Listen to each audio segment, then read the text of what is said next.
Haleluya, haleluya. Salam sejahtera dalam kasih Tuhan kita Yesus Kristus. Berjumpa lagi dalam pelayanan Infinity Ministry dalam program kata-kata motivasi dan inspirasi. Tema Infinity Ministry bulan Desember ini adalah pentingnya pemurnian gereja Tuhan atau orang percaya menyongsong kedatangan Tuhan Yesus kembali. Haleluya. Pemurnian itu adalah suatu proses menjadi murni. Nah, murni dalam konteks dengan Tuhan Yesus adalah percaya kita hanya kepada Tuhan Yesus, cinta kita hanya kepada Tuhan Yesus, dan penyembahan kita hanya kepada Tuhan Yesus. Dalam firman Tuhan tentu ada begitu banyak alasan kenapa gereja Tuhan atau orang percaya perlu dimurnikan.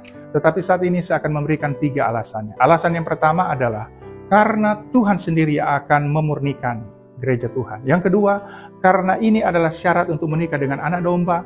Dan yang ketiga, ini juga adalah syarat untuk mengalami kemenangan bersama dengan anak domba Allah. Haleluya. Yang pertama, Tuhan sendiri akan memurnikan orang percaya atau gereja Tuhan. Dalam Maleakhi pasal 3 ayat 2-4, kita akan jumpai di situ bahwa firman Tuhan menjelaskan bahwa Tuhan memurnikan orang percaya dan para pelayan Tuhan supaya mereka benar dalam pelayanan dan menyenangkan hati Tuhan dalam pelayanan mereka. Haleluya, haleluya.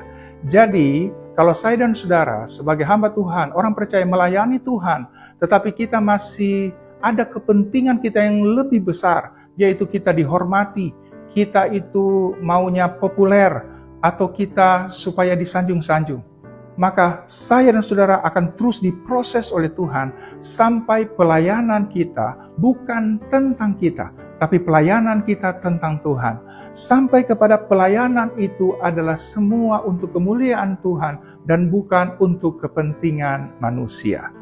Alasan yang kedua, kenapa pentingnya pemurnian gereja adalah karena itu syarat menikah dengan anak domba Allah. Dalam Wahyu 19 ayat 7-8 bahwa Tuhan sendiri akan menikah dengan orang percaya. Dan tentu kita tahu bahwa kalau kita menikah itu hanya kepada orang yang cinta kepada kita. Tidak mungkin kita menikah dengan orang yang cintanya terbagi kepada banyak orang. Demikian juga dengan Tuhan. Tuhan akan menikah dengan gereja Tuhan yang didapati hanya cinta kepada Dia. Puji Tuhan.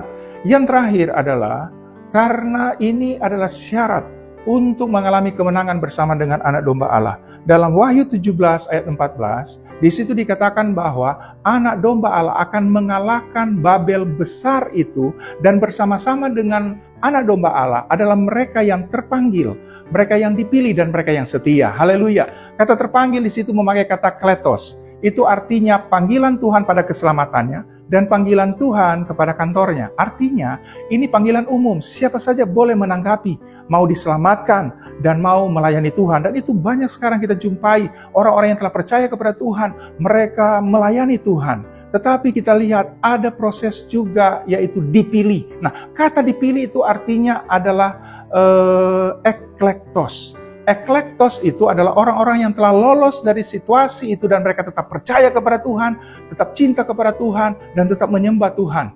Dan kata eklektos juga adalah orang-orang yang dipercayakan pelayanan khusus oleh Tuhan, pelayanan yang istimewa daripada Tuhan. Haleluya.